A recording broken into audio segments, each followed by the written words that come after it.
우리 홍해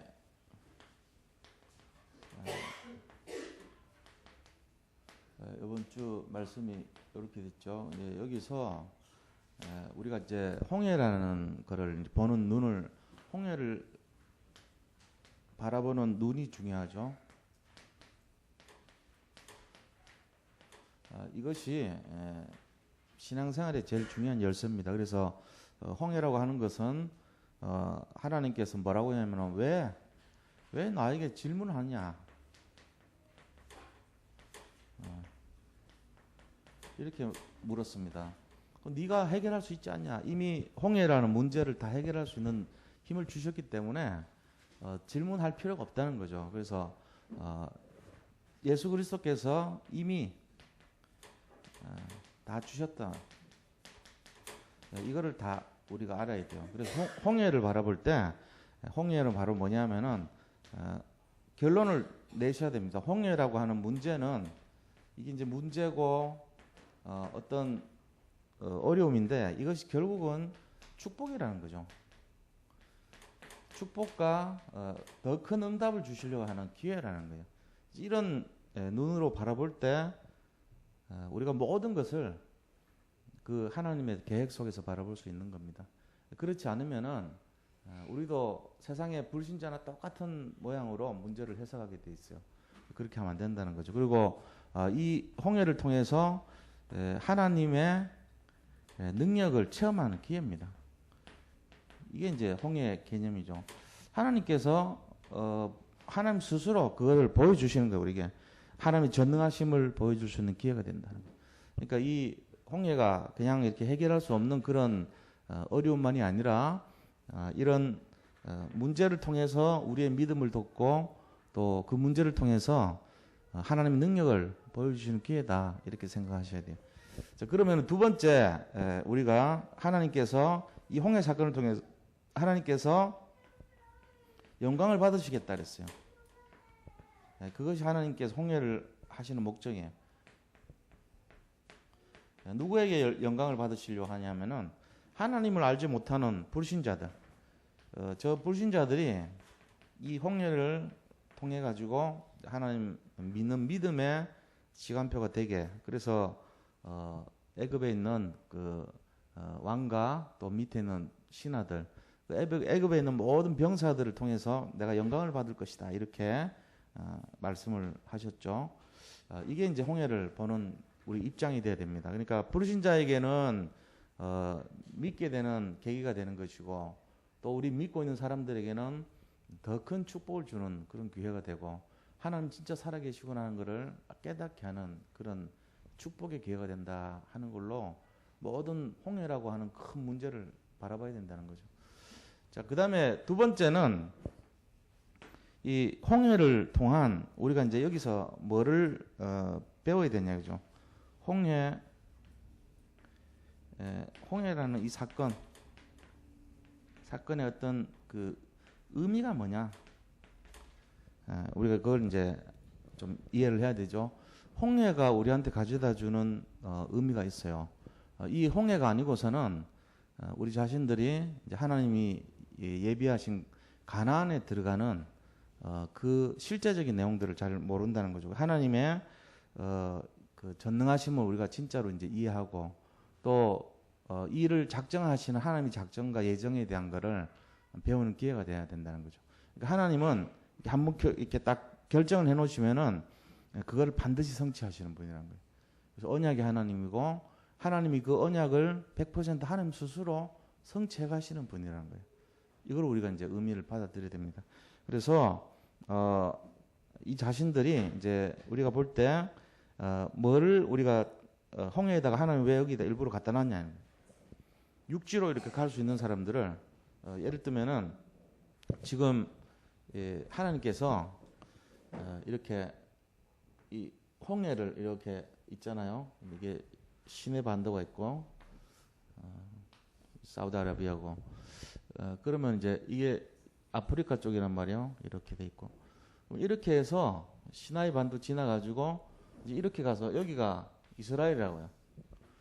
지금 이스라엘 민족이 여기 숫곳이라는 데 살고 있었어요. 여기가 이제 람셋이라고 하죠. 람셋.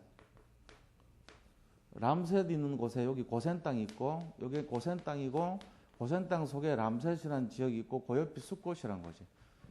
그리고 여기서 출발하는 거예요. 이게 이제 광야고 미디안 광야죠. 여기 이제 가나안이란 말이에요. 여기서 출발해가지고 이쪽으로 이렇게 가고 있었어요. 육지를 향해서. 그럼 문제 없죠. 바다 건널 필요 없잖아요.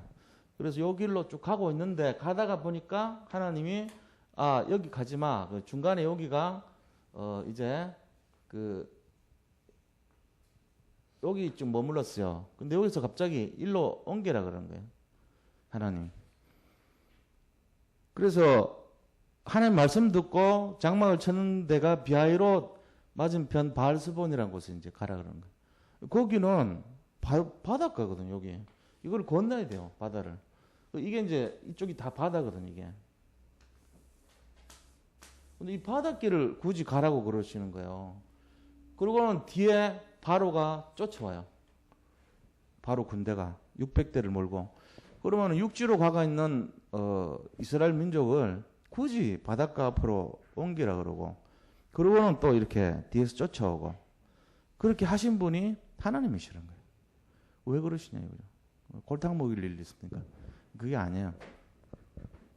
하나님은 이 사건을 통해 가지고 뭘 하시길 원하냐면 100% 하나님이 하시는 거예요. 100%. 일을 100% 하나님이 하세요. 그리고 그 현장 속에서 뭐를 원하시냐면은 우리가 끝까지 갖고 있는 불신앙의 뿌리를 없애고 싶으신 거예요. 우리 속에 각인되어 있는 생각들, 우리가 계속 버리지 못하고 있는 근본적인 뿌리, 그러니까 내 속에 있는 불신앙의 뿌리들이 많아요. 그래서 예수 믿는 것 같지만 이 뿌리가 안 바뀌면은 결국은 믿지 않는다는 거예요. 이 뿌리가 굉장히 무서운 거죠. 오늘 또 이렇게 기사 나온 거 보니까 DNA 속에 범죄하는 DNA가 있는데 10% 정도. 그 사람이 범죄를 하는데 영향을 끼치는 DNA가 10%나 영향을 끼친대요. 10분의 1은 부모 선 때로부터 도둑질을 하는 기질이 나오는 거예요. 우리한테. 거짓말하는 게 우리 속에 들어와 있고 살인하는 게 들어와 있고. 맞잖아요. 지금까지 우리 얘기했던 게 그게 바로 위에서부터 내려오는 거란 말이에요. 이게. 아담의 죄가 계속 내려오듯이. 우리가 지금 이미 우리 속에 뿌리로 타고 내려오는 거란 말이에요. 이거를 끊어야 될 유일한 길은 복음밖에 없어요. 그거 아니고서는 뿌리를 바꿀 수 없다는 거예요. 진짜 뿌리에 집중하지 못하면 안 되는 거예요. 이걸 우리가 잘 알아야 되거든요. 어떻게 집중을 해야 되죠? 그게 문제잖아요.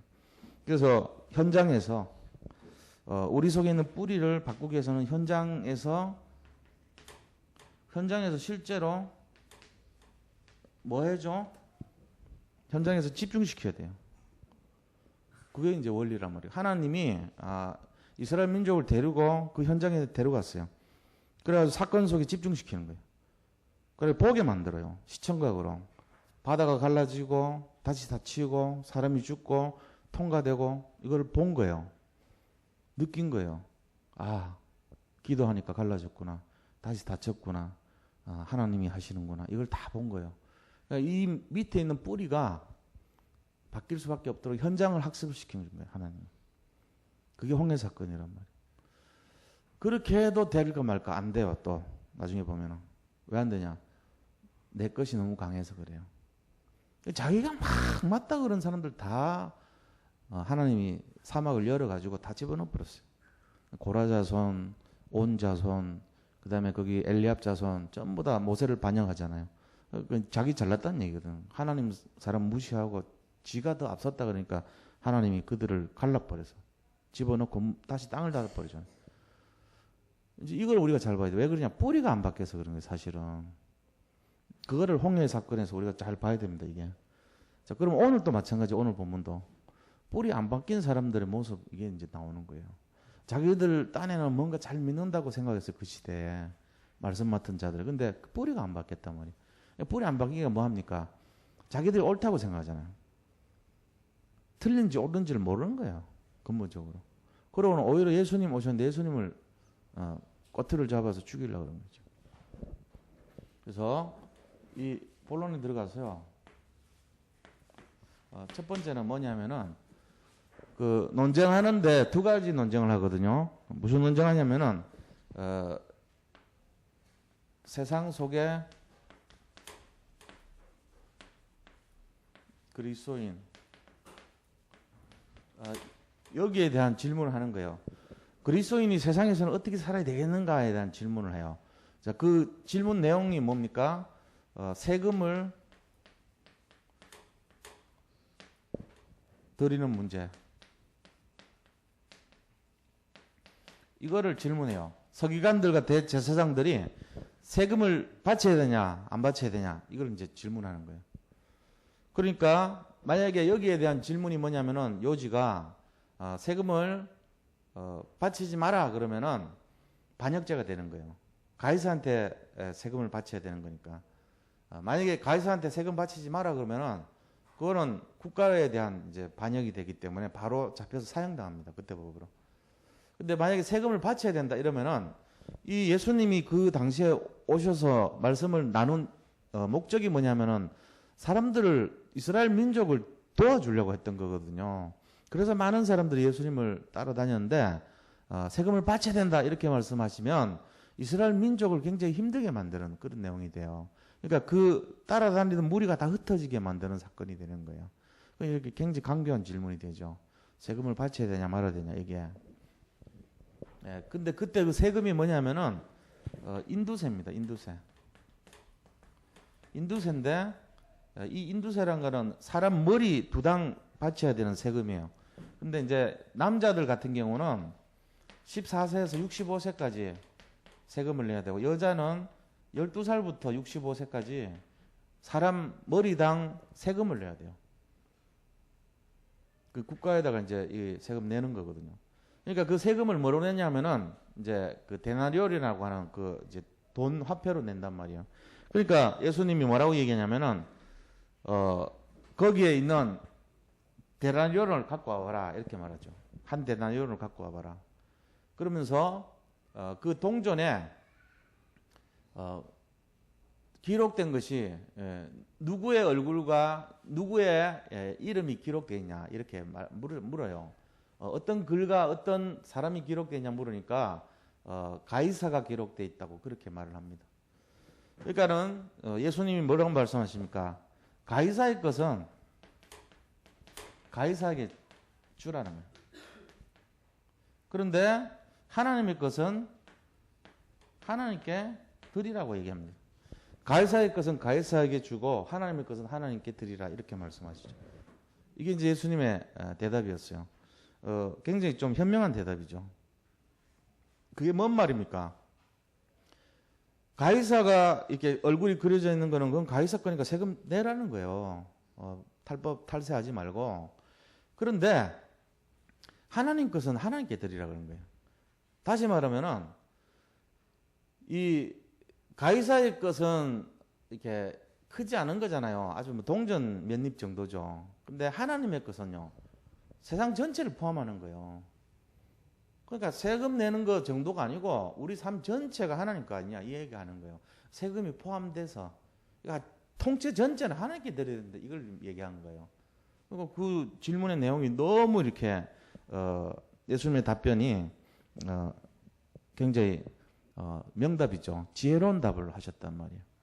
그러니까는 뭐라고 얘기합니까? 여기에 대해서 이 사람들이 이제 이 답변에 대한 이 답변은 굉장히 지혜로우신 그런 답변인데 그들이 대답을 아무도 여기에 대해서 대꾸를 안 합니다. 왜 그렇습니까? 이게 결국 뭔 얘기를 하냐면은 그 사람들의 마음속에 질문했던 그것이 뭐냐면은 꼬투리를 잡으려는 목적이었거든요. 질문의 목적이 올무 함정을 걸어서 예수님을 어렵게 만들려는 질문이잖아요. 결국은 그 질문의 취지가 뭐냐면은 이 질문 건 이유가 뭐냐면은 꼬투리예요. 꼬투리. 자, 꼬투리를 잡으려고 하는 그들의 태도란 말이에요. 이게 바로 뭐냐면은 베드로전서 5장 7절 8절의 모습이에요. 우는 사자와 같이 상결자를 찾아 두루다니는 마귀의 모습이란 말이에요. 근데 거기에 대해 가지고 예수님이 바로 사단아 물러가라 했거든요. 야고보서 4장 7절 말씀처럼 대적하셨단 말이에요. 그 관계함을 아시고 마귀를 쫓아내신 거예요. 그 말은 굉장히 뭘로 하셨냐면은 말씀으로. 이걸 하니까 그들이 26절에 보니까 아무도 대답을 못해요. 여기 대해서. 그런 내용이죠. 예수님이 완전히 그들 이제 이기 승리하셨어요. 그래서 말씀으로 사단을 꺾으셨다. 이게 이제 예수님이 세상 속의 그리스도인에 대한 것을 설명하시면서 결국은 우리가 어떻게 살아야 되냐 하는 부분을 말씀하신 거죠. 뭡니까? 논쟁이 아니라 믿음으로 살아야 된다는 내용이에요. 알고 보면은. 우리가 뭘 옳고 그런 걸 따지는데 이렇게 논쟁으로 하는 게 아니라는 거예요. 결국은 하나님 믿는 믿음으로 그렇게 살면 된다는 얘기죠. 두 번째 논쟁이 뭐였냐면은 두 번째 이 사람들이 부활에 대한 부분을 질문합니다. 자, 부활에 대한 부분을 질문하는데 이 질문의 내용이 뭐냐면은 이 사두개인들의 질문이에요.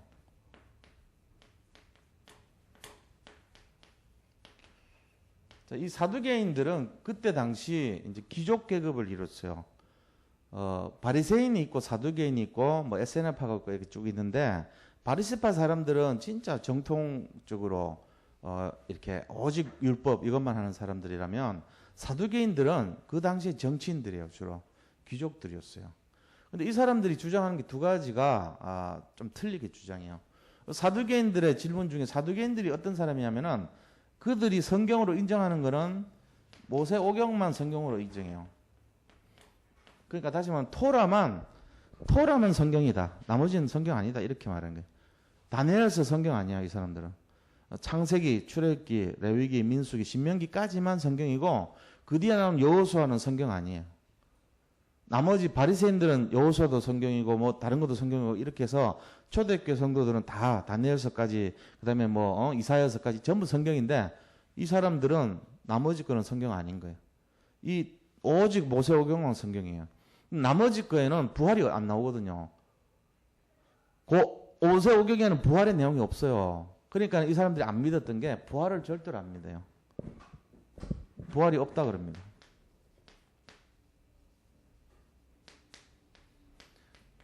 자, 이 두 가지 모세오경만 성경으로 인정하고 부활을 인정하지 않는 게 사두개인들이었어요. 그러니까 이제 이들이 뭐라고 얘기하냐면은 모세의 법에 따르면 이렇게 하고 질문하는데 형사치수법이란 게 있어요.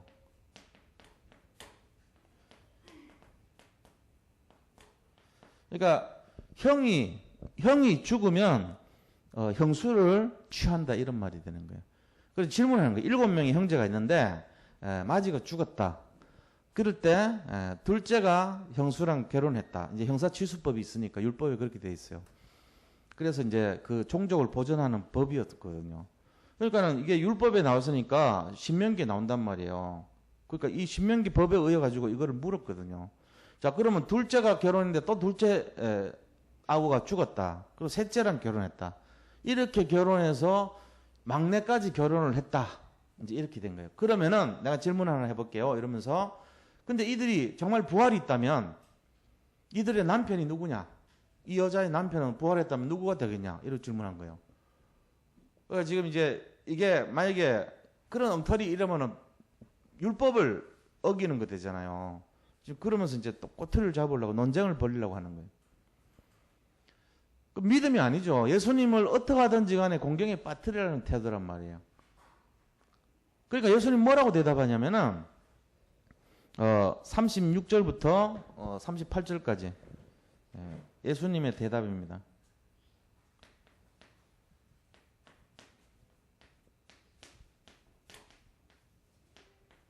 36절에 38절까지 뭐라고 말씀하시냐면은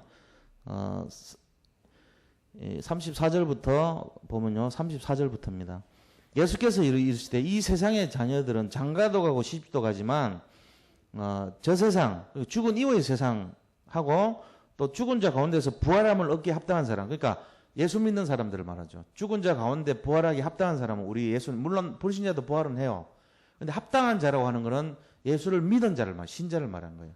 신자의 부활과 저 천국에 가 있는 내세 부활자들, 이 사람들은 장가가고 시집가는 일이 없으며 이 얘기하는 거예요. 죽은 다음에는 장가 시집 안 간다. 니네들은 모르는 게 있다. 이렇게 얘기한 거예요. 죽은 이후에는 장가도 안 가고 시집도 안 가. 그러면서 36절에 그들은 다시 죽을 수도 없다. 영생을 얻기 때문에 또 죽을 수도 없어. 그러니까 장가가는 일도 없고 죽을 일도 없다는 거예요. 그러니까 네 말이 이들은 천사나 똑같이 된다는 거예요. 영체가 되기 때문에 천사처럼 영혼을 가진 몸이 된다는 거예요. 영체. 그래서 천사와 동일하고 부활의 자녀로서 하나님의 자녀가 된다는 거예요. 예수님은 이 땅에서 네 사고방식 가지고 왜 질문하냐는 거예요.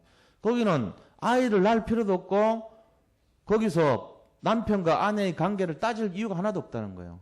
왜냐하면 거기는 이미 저쪽 세상이기 때문에 장가가지도 않고 거기서 영원하게 살기 때문에 죽음도 없다는 거예요. 여기서 우리가 생각하듯이 부활이 있다 해가지고 남편 누구냐 물을 일이 천국에서는 없기 때문에 아무런 문제가 없다 이렇게 대답한 거예요. 그게 35절 6절 말씀입니다. 이해하셨죠? 그래서 34절에서 38절까지 뭐라고 얘기하냐면은 천국은 장가도 안 가고 죽을 일도 없다. 다시 말하면은 천국에서는 아이를 낳을 일도 없다는 거예요. 아이 문제도 신경 쓸 것도 없다. 그렇기 때문에 네가 말한 거 틀리다 이 얘기한 거예요 지금. 당신들 말한 거 틀리다 여기는. 적용이 완전히 다른 세상이다 거기는. 그러면서 또 말씀하시기를 이 사람들이 사두개인이잖아요. 그러니까 창세기부터 신명기까지만 성경으로 인정하니까 출애굽기 얘기한 거예요. 모세가 떨기나무 앞에서 하나님을 만났을 때 그때 하나님이 모세 보고 뭐라고 말했냐. 아브라함의 하나님, 나는 아브라함의 하나님, 이삭의 하나님, 야곱의 하나님이다. 이렇게 말하지 않았냐. 출애굽기 3장 5절부터 쭉 이하로 나오는 말씀 중에. 네가 왜 그걸 모르냐. 그런데 그렇게 말씀했지만 결국은 그 하나님이 누구를 지칭해서 말하지 않았지 않냐.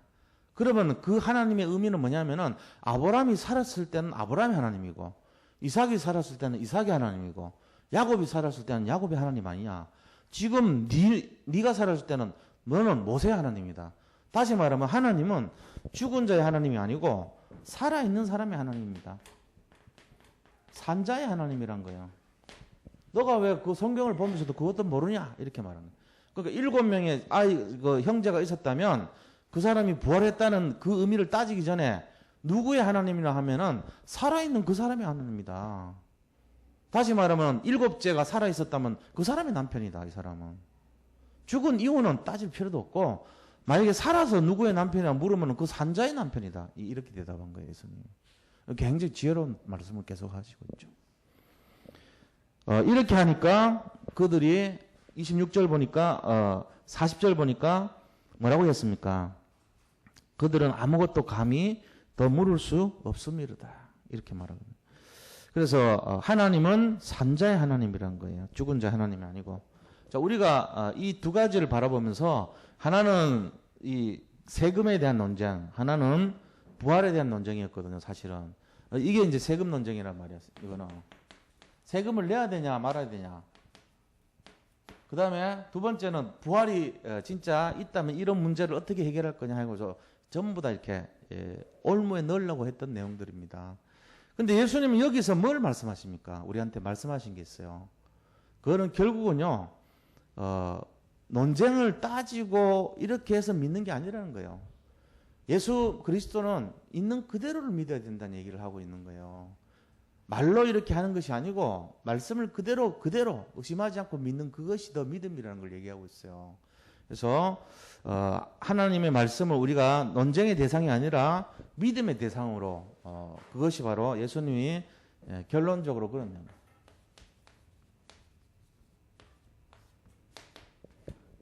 이거는 다른 것보다도 의심하면 안 돼요. 성경에 나오는 내용들을 그대로 믿으셔야 돼요. 성경에서 동정녀 마리아를 통해서 예수님 오셨다 그러면은 그거 그냥 믿으면 돼요. 이게 지금 그 당시는 이해가 안 돼서 그렇지 과학이 발전하면 어느 순간은 이해가 될 날이 오거든요. 그 저번에 법계위에서 예수님 골고다 언덕에서 피를 흘리셔가지고 그것이 지진이 일어나서 그 피를 흘려서 법계위에 숨겨놓은 법계위에 얹어졌다는 거 해갖고 그거 동영상 막 돌아다녔거든요, 유튜브에서. 근데 그거는 좀 약간 의심스러운 부분이 뭐냐면은 법계가 정식으로 그때 그 법계가 맞는지도 모르겠고 그게 어떻게 저 위에 골짜기 산골짜기에서 밑으로까지 떨어져가지고 그 피가 법계 동굴을 타고 내려와서 이 골짜기 산에서 산이 갈라져가지고 그 틈새로 동굴에 보관돼 있던 법계 위에 떨어졌다는 게 좀 의심스럽잖아요. 근데 그거 이제 분석해 보니까 여자로서만 온 피라는 게 증명이 됐단 말이에요. 요번에. 근데 그거 말고 또 뭐가 있냐면은 세마포 있잖아요. 예수님 돌아가셨을 때 그때 덮었던 이 이불이 있어요. 그걸 세마포라고 그러잖아요. 그리고 예수님 돌아가실 때 얼굴에 피가 묻은 상태이기 때문에 그거를 가시관을 벗기면서 얼굴을 싸요. 우리 일종의 염을 하는 거잖아요. 그 염을 했던 얼굴 손수건이 있다면 손수건. 그 손수건이라는 그런 식으로 염을 할 때 쓰는 얼굴 부위를 싸는 수건이 있단 말이에요. 이 두 가지가 있어요. 예수님 유품 중에. 근데 이 손수건에 보면은 가시 면류관을 빼면서 급하게 싸가지고 그 손수건 구멍에 이 가시 면류관 이렇게 박힌 가시가 뚫린 그 자국까지 그대로 남아있어요. 지금도. 근데 그 손수건하고 그 세마포에는 예수님의 모습이 그대로 그려져 있다 그러잖아요. 이 두 가지를 보면 피가 다 묻어 있어요. 그게 이제 몇천 년 지났잖아요. 2000년 지났잖아요, 지금. 근데 그게 계속 보완이 돼서 왔는데 이번에 거기 있는 피를 가지고 분석을 의뢰해 본 거예요. 어떤 피인가. 근데 두 피가 똑같이 나왔어요. 두 개 다. 근데 그 피의 내용이 혈액형은 AB형이에요. 근데 역시 마찬가지로 저번에 법계위에서 검출됐던 것처럼 똑같이 2000년 전에 있던 그 피가 수분을 공급하니까 다시 살아났어요. 그 안에 있는 게. 그 안에 있는 이 염색체들이 살아서 움직이는 거예요. 염색체가 크로모점이라고 그랬죠, 제가. 근데 그 크로모점이 우리 인간의 정상적인 세포 안에는 여기 보면은 핵이 있다면 요 핵이 있고요. 이게 세포라면 셀이래요. 요 셀 안에 세포 안에 크로모점이 이런 식으로 요렇게 X자 같이 그런 모습으로 돌아다녀요. 근데 요 X자 같은 요 형실 요런 것이 몇 개가 있냐면은 46개가 있어요. 보통 사람들의 그 안에는 46개의 크로모점이 들어 있어야 돼요. 거기에 유전자 정보가 다 들어 있는 거예요. 근데 요 구성 46개가 어떻게 되냐면은 23개는 남자로부터 와요. 이게 23개는 여자로 엄마로부터 오는 거예요. 이렇게 와야지 정상이거든요. 그리고 요 중에 44개는 일반적인 우리 몸을 이끄는 염색체고 나머지 2개는 남성인가 여성을 결정하는 성형 염색체예요. 요 성형 염색체는 XY라 그러고 요거는 XX라고 형질이 이렇게 표시가 돼요. 그런데 놀라운 사실이 그 혈액형이 2개 다 여자로부터 온 것만 나왔던 거예요. 그 22개의 XX 염색체와 성을 결정하는 XY 염색체 1개 이렇게 딱. 그 여자 모계로부터 어머니로부터 온 것만 검출이 됐어요. 그 지난번 법계위에 나온 거나 세마포에 나온 거나 얼굴산 수건에 나온 거나 다 일치해요. 전부 다. 있을 수 없는 얘기예요. 그리고 지금도 2000년 전에 그 피가 분석을 원래는 안 되는 건데 떨어뜨렸더니 돌아다녀요. 살아있어요. 지금도. 2000년 동안 살아있는 거예요. 이걸 어떻게 설명하겠어요? 말이 안 되는 내용인데. 생물을 한 사람들은 이거는 말이 안 된다고 할 수밖에 없는 내용인데 나왔는데 어떻게 할 겁니까? 우리가 이렇게 이제 과학이 어느 정도 되면은 이해할 수가 있는 사건이라니까요. 홍해가 갈라진 것도 과학이 더 발전하면 충분히 설명할 수 있는데 지금으로서는 믿을 수밖에 없는 거예요. 이렇게 따져가지고 믿으면은 좀 별거 아니란 거예요. 이런 거 따지지 말고 그냥 믿으라는 거예요. 성경에 나온 거는. 성경에 있는 말씀이요. 우리 수준이 안 돼서 그렇지 전부 맞는 말씀이에요. 성경에 기록된 창세기에 나오는 첫 번째 흑암에 뭐 이렇게 있고 그다음에 첫째 날이 어쩌고 둘째 날 그것도 지금 있는 모든 이 지구를 설명하고 지구의 단층을 설명하고 지구의 어떤 모든 그 과정을 다 설명하는 말이 너무 정확하게 돼 있어요. 제가 뭐 그것까지 여기서 설명할 필요는 없어요.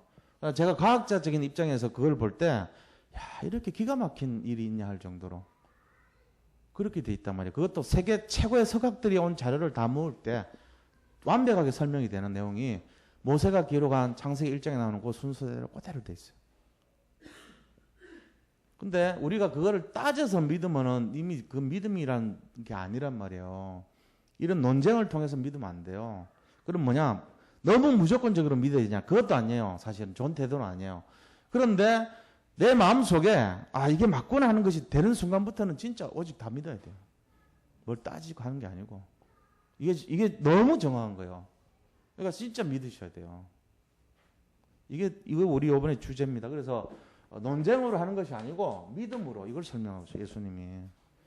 그렇게 하면서 우리가 이 땅에 오는 것이 뭡니까? 제일 오직 믿음으로 해서 두 번째는요. 진짜 복음으로 뭐 해야 되냐? 영적 무장을 해야 됩니다. 지금 보면은 이 서기관들과 대제사장들과 이 사람들 바리새인 같은 이 사람들이 계속 뭐합니까? 예수님을 계속 어떻게 하든지 공격하고 있는 거예요. 왜요? 예수님을 못 믿게 하려고요. 사람들이. 거기 따라다니는 사람들이 예수님을 모르게 하려고 어떻게 하든지 이렇게 꼬투리를 잡고 뭔가를 해서 흠집을 내가지고 그 봐라 아니지 않냐 이렇게 만들려고 별의별 일을 다 벌리고 있는 거예요. 지금 우리가 믿음과 세상과의 관계가 뭐하고 같냐면요. 바다 속에 있는 물고기하고 바다하고 같은 관계라 볼 수 있습니다. 왜 그러냐면은 바다 속에 있는 물고기가 굉장히 짜잖아요. 바다 속에 물이. 근데도 그 안에서 생명을 유지하고 막 돌아다닌단 말이에요. 근데 얘가 병이 걸리거나 좀 힘을 잃어버려가지고 이제 죽음을 맞이해요. 바다 속에서. 그러면 어떻게 됩니까? 전에는 그 바닷물이 자기를 아무런 영향을 못 끼쳤는데 이제 이 몸이 방어를 못하는 순간 죽음이 임하면서 생명이 떠나가는 순간 그 바닷물이 이 물고기를 썩게 만드는 환경이 되는 거예요. 그때부터 이 물고기의 살은 부패되기 시작하면서 썩어버려요. 뭘 얘기합니까? 우리를 살 수 있도록 영향을 끼치는 게 뭐라고요? 생명이에요. 딴 게 아니고. 근데 내가 그리스도 복음의 생명을 갖고 지금 살아가기 때문에 괜찮은데 복음의 생명을 잃어버리면 뭐합니까? 어떻게 됩니까? 세상 것이 나한테 들어오기 시작하는 거예요. 세상 것이 영향을 끼치기 시작하는 거예요. 그래서 뭐예요? 우리를 막 공격하기 시작합니다. 그러면서 우리의 모든 영적인 것을 허물어뜨려요. 그러면서 육신을 파괴시킵니다. 여기 시달리게 됩니다. 그래서 우리 자신들이 뭐 해야 되냐면은 진짜 오직 복음을 가지고 무장을 해야 돼요. 그리고는 결국은 무장하면서 뭐 해야 되냐? 영적 싸움을 해야 됩니다. 영적 싸움 하는 이유가 뭐냐면은 나도 살리지만 세상을 살리기 위해서요. 이거 해야 돼요. 예수님이 이 땅에 오신 이유는 세상 살리러 오신 거예요. 그리고 우리한테 뭐라 그러냐면은 너희는 가서 모든 족속으로 살리라 이렇게 말씀하셨어요. 결국 그 얘기 하신 거예요. 우리는 예수님 만나서 내가 살았어요. 사실 그거밖에 없거든요. 우리가 지금 하나님 믿는다는 것은 내가 영적으로 살아났다는 얘기잖아요. 그런데 여기서 끝나는 것이 아니에요. 여기서 끝나면은 나 혼자 살면 되잖아요. 다른 사람 신경 쓸 필요 없거든요. 다른 사람이 예수를 믿든지 안 믿든지 고통을 당하든지 말든지 관계없어요. 그런데 그게 아니고 예수님이 우리한테 말씀하신 것이 부탁하신 것이 너희도 가서 사람을 살리라 그랬어요. 내가 항상 너희와 함께 있을 것이다 이렇게 얘기하셨어요. 그걸 해야 되는 거예요 우리가. 그래서요 논쟁을 해서 믿으면 안 돼요. 오직 믿음으로 믿어야 돼요. 생명의 역사는요 내가 믿을 때 시작이 돼요. 그리고 내가 살 때 남을 살릴 수 있어요. 이게 우리가 해야 될 사명이란 말이에요. 그래서 여기 우리 성도님들 진짜요 세상 것 바라보지 말고 근심 걱정하지 말고 내게 있는 이 복음을 가지고 다른 사람 살리는데 최고로 쓰임 받으시기를 축원드립니다. 오늘 논쟁과 믿음이란 이 내용을 가지고 얘기를 했지만 결국은 뭐를 얘기합니까? 결국은 예수님 승리하셨어요. 그들이 더 이상 묻지를 못했어요.